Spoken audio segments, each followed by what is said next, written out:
사도행전 오늘 25장 1절에 보면은 이런 본문이 시작됩니다. 우리 1절 같이 읽습니다. 베스도가 부임한 지 3일 후에 가이사랴에서 예루살렘으로 올라가니. 자, 오늘 25장 1절에는 중대한 정치적 변화가 있는 것을 봅니다. 베스도가 부임한 지, 즉 새로 총독이 온 것입니다. 베스도는 로마에서 보는 가장 강력한 권력자입니다. 그 전에 우리가 24장을 통해서 벨릭스라는 총독을 이미 접했습니다. 악령 높은 사람이었어요.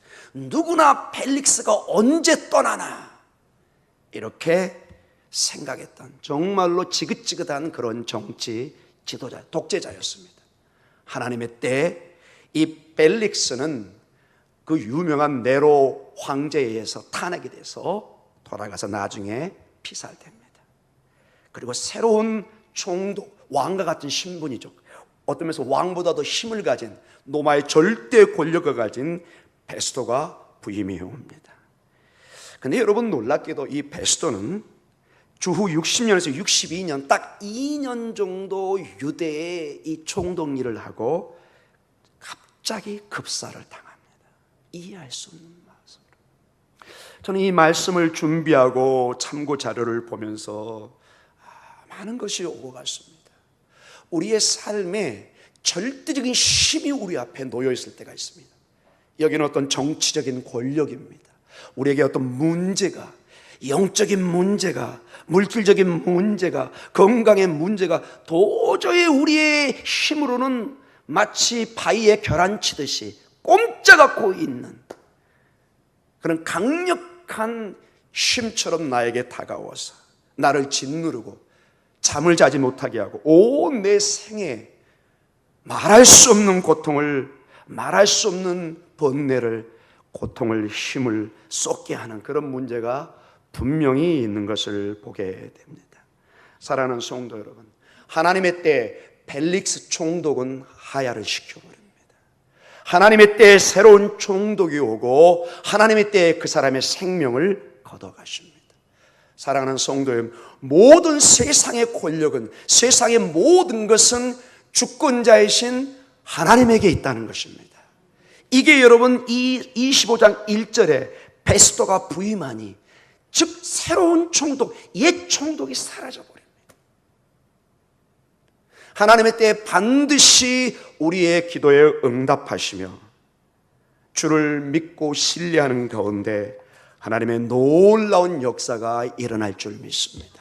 오늘 우리 복음성 찬송처럼 우리가 버티고 견디는 것이, 무작정 버티고 견디는 것이 아니라 나의 주님, 은혜의 주님, 나를 살리시는 주님, 역사의 주인이신 주님, 벨릭스를 탄핵시키고 베스도를 탄핵시켰다, 생명을 취하셨던 그 주님, 오늘 우리에게 자기 백성을, 그리고 이 모든 것을 통해서, 비록 작은 순간이었지만 벨릭스를 통해서, 베스도를 통해서 하나님은 사도 바울을 보호하게 하시고 하나님의 사명을 감당하게 하십니다. 놀랍게도 여러분, 제가 여기서 느낀 게 뭐냐, 마음에 깨닫는 게, 우리가 기도를 하면 그 엄청난 어떤 문제가 나를 더 하나님을 찬양하게 하는, 하나님을 더 바라보게 하는, 하나님을 가까이 하는, 하나님의 생명을 붙잡게 하는 도구로 사용된다는 것입니다. 아파도 죽을 것 같습니다. 문제로 몸부림칩니다. 그토록 자녀의 문제가 해결이 안 돼요. 몸부림을 칩니다. 십자가를 지는 것 같습니다. 나 혼자 홀로 남아있는 것 같은데 놀랍게 주님의 음성이 들립니다. 엘리야야. 열왕기상 19장 18절에 엘리야, 너무 외로워하지 마라. 내가 무릎 꿇지 않는, 바알에게 무릎 꿇지 않는, 아합에게 무릎 꿇지 않는 7천의 용사를 예비했느니라. 우리가 믿고 기도하면 하나님 반드시 그것까지도 하나님의 선한 도구로 사용할 줄 믿습니다. 얼마나 감사한 일입니까? 나에게 죽을 것 같은 고통의 그 요인이 하나님의 축복으로 변화되는 놀라운 역사가 성경의 간증이고, 이제 여러분의 간증이 되어야 될 차례가 온 것입니다. 아멘! 얼마나 감사합니까, 여러분? 요즘 저는 새벽에 기도하면서 그래서 두려움이 사라지기 시작합니다.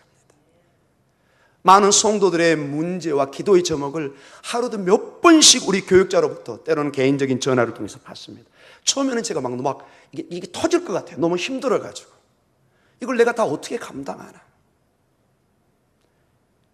지금은 어떻게 할까요? 아싸, 주님이 역사하겠구나. 아싸가 저는 애들이 하는 소리인 줄 알았더니 기도의 소리인 줄 이제 제가 깨달아가고 있습니다. 하나님이 역사하는 순간입니다. 지나가 그러니 너는 나 앞에 부르짖고 기도하고 주님만 바라봐라. 어떻게 네가 여기 한 300명이 넘는 성도들을 네 힘으로 목회를 해가냐? 불가능한, 애초부터 그건 불가능한 것입니다. 이 교회는 주님의 교회고 주님이 목자이신 것입니다. 저도 양이고 여러분도 양이고 우리는 오직 주의 은혜를 힘입어서 꼴을 먹고 쉴만한 물가를 얻고 푸른 초장으로 인도함을 받는 것입니다. 저는 복음을 통해서 저 주님을 바라보면 쉴만한 물가가 있고 푸른 초장이 있습니다. 이걸 목이 쉬어라 기도하는 것입니다. 주님 오시옵소서, 임재하여 주시옵소서. 우리 성도들을 불쌍히 여겨주시고 하나님 고침의 역사, 회복의 역사, 치료의 역사가 있게 해주시옵소서. 부르짖는 것입니다. 주님, 저 성도의 저 문제를 통해서 저 고통이 하나님의 복으로 축복으로 변화되게 해주시옵소서. 기도할 때 어떨 때는 어떤 가정은 어둠이 막 느껴질 때가 있습니다. 주님, 이제는 그게 고통의 어둠이라면은 주의 진리의 빛으로 복음으로 능력으로 비춰주셔서 그 동굴에서 나오게 해주시옵소서. 그 쇠사슬이 성령의 검으로 말씀의 검으로 잘라지게 하여 주시옵소서. 어떠한 것도 쇠사슬도 말씀의 검 앞에 성령의 검 앞에 버틸 수는 없는 것입니다. 아주 예리하여 양날의 칼날처럼 우리의 골수를 쪼개고도 남음이 있는 것이 하나님의 말씀입니다. 누가복음 1장 51절과 52절에 마리아가 잉태를 할 때 큰 하나님의 비전을 받습니다. 누가복음 1장 51절에서 52절입니다. 우리 같이 한번 읽어볼까요? 그의 팔로 힘을 보이사 마음의 생각에 교만한 자들을 흩으셨고 권세 있는 자를 그 위에서 내리쳤으며 비천한 자를 높이셨고. 주님, 세상의 권력들, 세상의 떵떵거리는 건 주님 앞에 추풍낙엽과 같습니다. 아무것도 아닙니다. 그러나 비천한 우리, 마리아 같은 우리, 하나님의 은혜를 붙잡고 오늘도 엎드리는 우리는 하나님이 들어쓰시고 반드시 하나님의 영광으로 일어서게 할 줄 믿습니다. 이것이 신앙의 역설이요 힘입니다. 세상의 권세는 잠시뿐입니다. 세상의 권세가 하나님께 영광을 돌리게 할 때 얼마나 비참한 결론이 있는 것을 여러분 방송을 통해서 주변을 통해서 봅니다. 한순간입니다. 전혀 여러분이 두려워할 필요가 없습니다. 오늘 여러분이 최선을 다해 살아가고 주님 앞에 감사하고 주님 앞에 새 끼를 감상하고 일용할 양식을 감사하고 하루의 만나를 감사하고 일용할 은혜를 감사하는 사람은 모든 것이 복음이면 충분한 것입니다. 사랑하는 성도 여러분, 오늘 마리아에게 주셨던 이 놀라운 비전이 여러분에게 임할 줄 믿습니다. 오직 전능하신 하나님, 권능의 하나님께서 우리를 인도하시고 그 권능의 하나님을 의지하기를 간절히 바랍니다. 여러분 잊지 마십시오. 하나님의 뜻과 우리의 뜻은 다릅니다. 때로는 우리가 하나님의 뜻이 너무나 깊고 높기 때문에 측량할 길이 없어서 우리의 이성으로 판단이 안 되기 때문에 하나님이 우리를 인도하지 않고 버려둔 것처럼 보입니다. 주님은 말합니다. 이사야 55장 8절과 9절에 사랑하는 나의 백성들아, 내 아들 딸들아, 너희가 이것을 모르느냐. 우리 같이 이사야 55장 8절과 9절을 같이 봅니다. 이는 내 생각이 너희의 생각과 다르며 내 길은 너희의 길과 다름이니라. 여호와의 말씀이니라. 이는 하늘이 땅보다 높음같이 내 길은 너희의 길보다 높으며 내 생각은 너희의 생각보다 높음이니라. 아멘. 하나님의 생각은 정말로 신묘막측합니다. 죽을 것 같은데 여기서 실패하고 나는 정말로 세상의 고아처럼 버려진 존재처럼 보이지만 주님의 그 복음의 능력을 붙잡으면, 주의 은혜가 가운데 거하면 하나님의 놀라운 일들이 펼쳐집니다.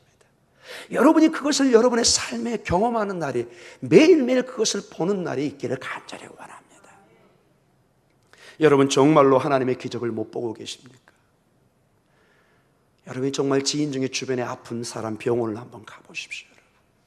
지금 우리가 그토록 어떻게 보면 가볍게 생각하는 이 건강을, 어떤 사람은 몸부림치면서 오늘 병원에서 사투를 하고 있는 사람이 온 병원에 가득 차 있습니다. 저는 병원에 갈 때마다 깜짝 놀랍니다. 내가 얼마나 감사한지. 상대방이 나를 신방하는 것이 아니라 제가 신방한다는 게, 물론 그분한테 좀 죄송한 표현이긴 하지만 상대적으로 여러분, 내가 걸어 다닐 수 있잖아요. 마음껏 찬양할 수 있잖아요. 요즘에 저는 기도하면서 느낍니다. 얼마나 감사한지. 나에게 기도할 시간이 있다는 거, 하나님 앞에 예배할 시간이 있다는 거, 마음껏 하나님 앞에 나와 몸부림칠 수 있다는 거, 감사. 이 감사를, 이 감격을 모르면 여러분 어떤 은혜를 받아야 되겠습니까? 여러분의 그 귀한 자녀들을 보면서 에이 이놈이 말을 안 듣는구나, 에이 이놈이 그냥 말썽꾸러기나, 그것이 아니라 그 생명 자체의 기쁨, 나에게 주신 그 고귀한 생명, 어떻게 내 몸에서 이런 딸이, 아들이 나왔단 말이에요. 어떻게 내 아들이, 내 며느리가, 내 손주가, 내 손자들이 나를 통해서, 기적이 아닙니까 여러분? 밥을 하나 해도 제대로 못하는데 솜씨에, 죄송합니다, 여러분 다 잘 아시는데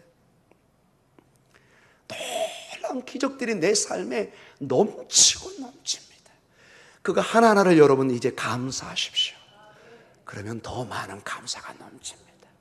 감사, 무조건 감사. 하나님 호흡하게 해주셔서 감사. 제가 여러분 기간지 때문에 얼마나 기도한지 모릅니다. 요즘에 더 크게 기도해버립니다. 그래서 아예 내가 이래서 목을 잃어버리더라도 나는 기도하다가 이거 양보해가지고 언제 제대로 한번 기도해 보겠습니까? 오히려 더 목이 좀 튼튼해지는 걸 느껴요, 여러분.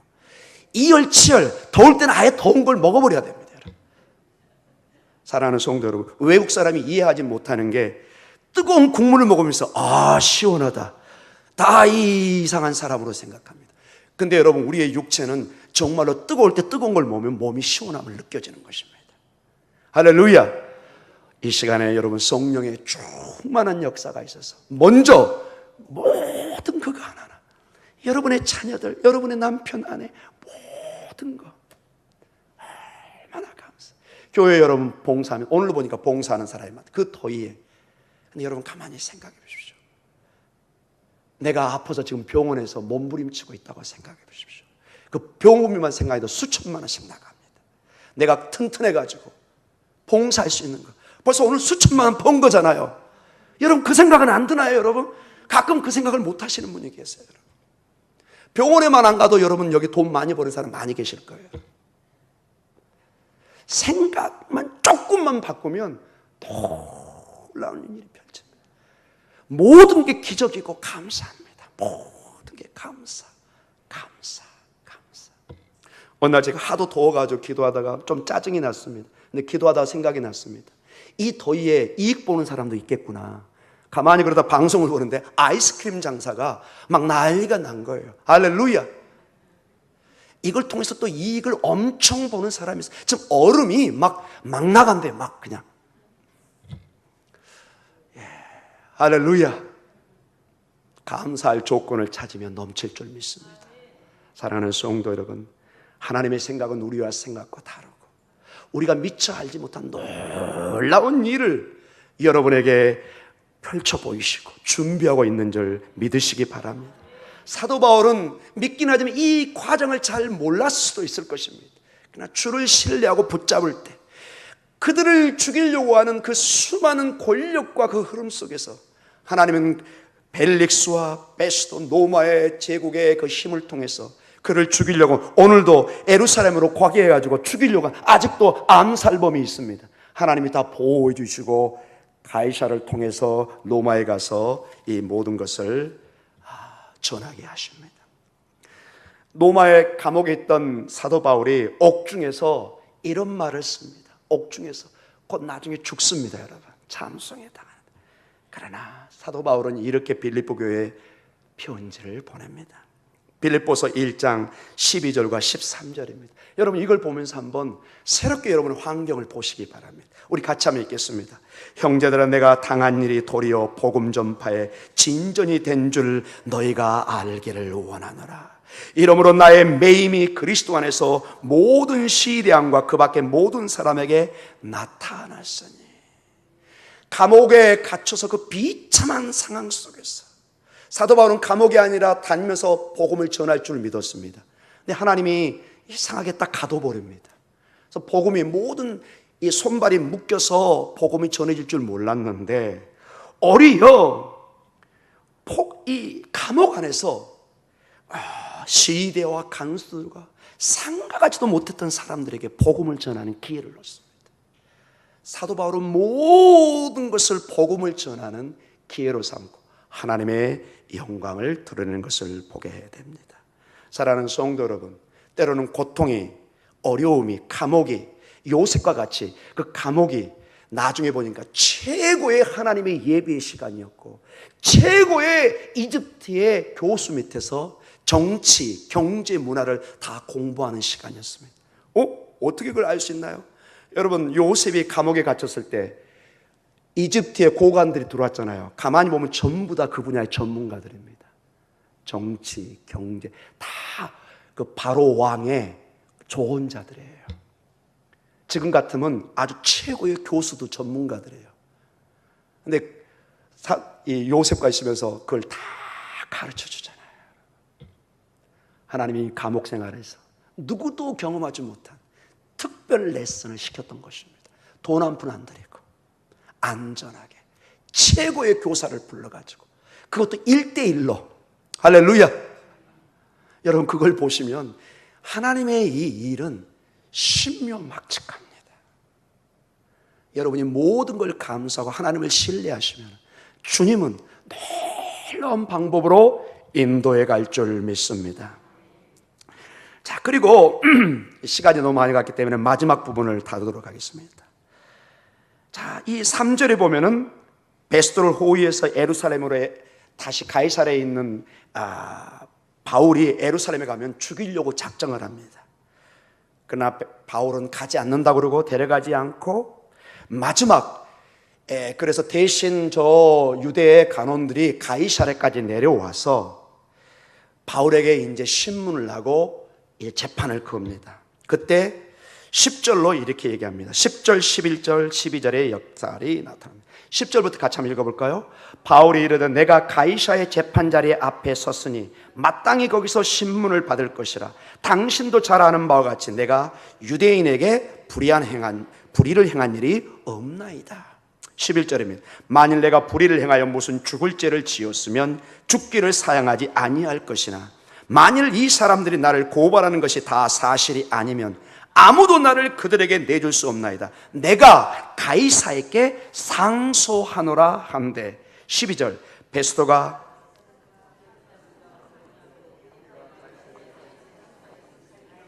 가이사에게 갈 것이니라 하니라. 아멘. 이 배경을 한마디로 얘기하면은 사도 바울은 그 당시 유대인이었지만 동시에 로마 시민권자였습니다. 그 당시에 로마 시민권자는 고난이 있었습니다. 자기의 권리가 있었습니다.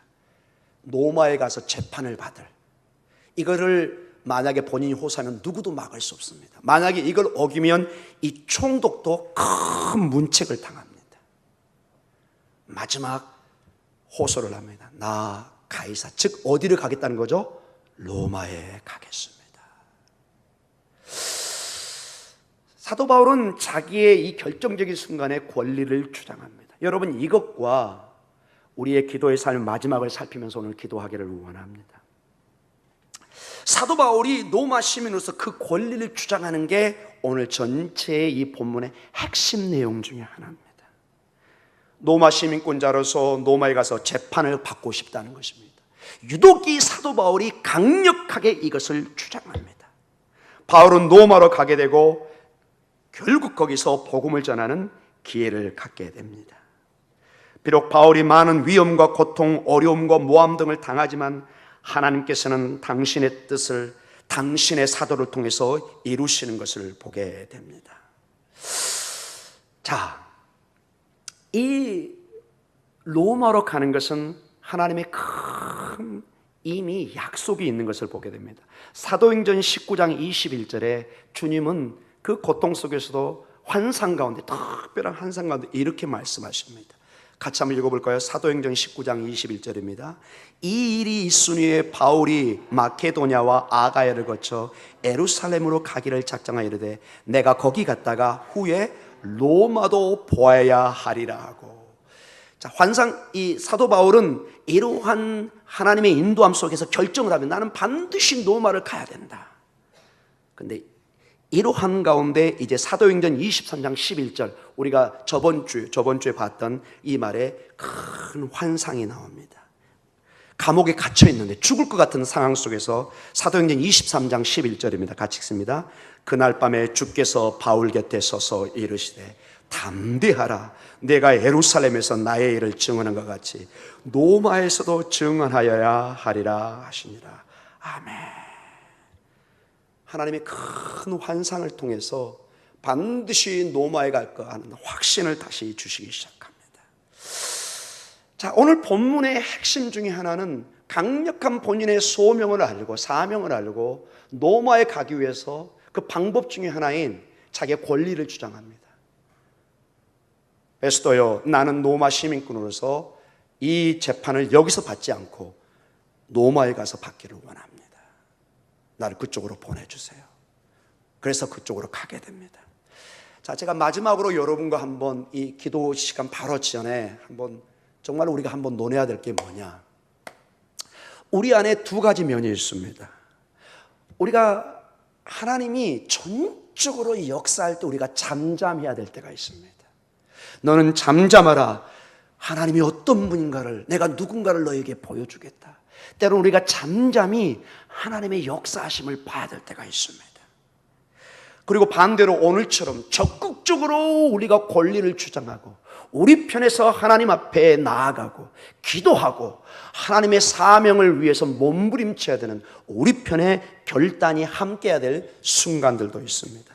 여러분, 이 두 가지를 어떻게 조화를 시킬까요? 여러분, 어떤 분은 이 부분을 극단적으로 나누는 경우가 있습니다.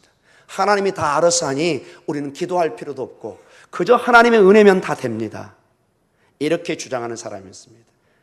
은혜가 매우 중요하죠. 그러나 기도하고 간구하는 삶에 대해서 매우 소홀하게 얘기하는 사람이 있습니다.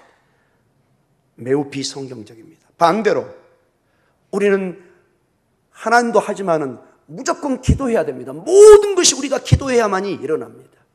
언뜻 잘못되면은 마치 기도가 만사로 돼서 하나님의 능력과 인도함에 대해서는 우리가 잘못 오해할 때가 있습니다. 그래서 마치 우리 기도가 그 자체가 어떤 능력이 있는 것처럼 착각할 때가 있습니다. 여러분, 기도까지도 하나님이 역사하는 것입니다. 내가 기도했기 때문에 이 일이 일어나는 것이 아니라 그 기도를 받으신 하나님이 응답하시는 것입니다. 그러나 우리 편에서는 양면이 같이 있습니다. 하나님의 전적인 은혜를 바라봐야 될 곳, 그리고 우리가 정말로 기도해야 하는 순간이 있고, 성경에 이 두 면이 같이 나와 있습니다. 저는 이 두 면이 크게 서로 부딪히는 것이 아니라 함께 가야 된다고 강력히 주장합니다. 먼저 여러분, 하나님의 강력한 인도하심과 역사를 보며 우리가 잠잠히 하나님의 살아계심을 바라보고 그 역사를 증거해야 될 때가 있습니다. 대표적인 케이스가 출애굽 과정에 있습니다. 출애굽기 14장 13절과 14절에 이렇게 얘기합니다. 성도들이 벌벌벌 떱니다. 바로 군대가 올 때 우리 다 죽었구나. 기도할 힘도 없고 당황해서 아무것도 할 수 없습니다. 이때 이런 말씀을 하면 같이 읽겠습니다. 모세가 백성에게 이르되 너희는 두려워하지 말고 가만히 서서 여호와께서 오늘 너희를 위하여 행하시는 구원을 보라. 너희가 오늘 본 애굽 사람을 영원히 다시 보지 아니하리라. 여호와께서 너희를 위하여 싸우시리니 너희는 가만히 있을지니라. 아멘. 저는 이 본문을 어떻게 이해하느냐, 이 상황에서 저는 이렇게 받아들이고 있습니다. 때로는 우리가 너무 당황하면은 어쩔 줄을 모르고 막 실수를 합니다. 인간적으로 막 바둥바둥 됩니다. 너무 겁이 나고 너무 상황이 경황이 없으니까 인간적으로 막 이리 뛰고 저리 뛰고 이 문제를 해결하려고 정신없이 있을 때가 있습니다. 그때 때로는 주님이 말씀하십니다. 사랑하는 딸 아들아, 잠잠하라. 내가 역사할 때가 아니다. 내가 어떤 하나님인가를 너는 보아야 할 것이다. 사랑하는 성도 여러분, 하나님이 하십니다. 전능의 하나님이 오늘도 하나님의 살아계심을, 출애굽 가정에 보였던 그 하나님은 동일한 하나님이고 지금 저희들에게 역사해 줄 줄 믿습니다. 그 하나님은, 그 출애굽의 하나님, 홍해를 가르셨던 하나님은 여러분의 삶의 문제를 가를 능력이 있는 것입니다. 우리의 기도를 반드시 들어줄 능력과 힘이 있는 분이십니다. 반대로 우리 편에서 또한 강력한 결단과 함께함의 역사를 요구할 때가 있습니다. 저는 대표적으로 이 출애굽에 나와 있는 모세의 바로 후계자인 여호수아를 통해서 이 면을 같이 봅니다. 우리 여호수아 1장 5절과 9절에 하나님께서 여호수아에게 어떻게 명령하는가를 한번 가만히 한번 봐보십시오. 하나님께서 명령하시고 여호수아에게 그 명령에 어떻게 반응해야 될 것인지를 아주 자세하게 설명하고 있습니다. 여호수아 1장 5절에 구름이, 지금 여호수아는 모세가 죽은 다음에 너무 본인이 젊고 이 엄청난 이스라엘 백성을 인도할 능력이 없는 것을 알고 있습니다. 너무 젊고 경험이 부족하고 이게 감당할 수가 없어요. 덜덜덜 떱니다. 그때 주께서 나타나셔서 지금 말씀을 주고 있습니다. 여러분에게 오늘 저녁에 주시는 말씀입니다. 우리 5절에서부터 9절까지 같이 읽습니다. 내 평생에 너를 능히 대적할 자가 없으리니 내가 모세와 함께 있었던 것 같이 너와 함께 있을 것임이니라. 내가 너를 떠나지 아니하며 버리지 아니하리니 강하고 담대하라. 너는 내가 그들의 조상에게 맹세하여 그들에게 주리야 한 땅을 이 백성에게 차지하게 하리라.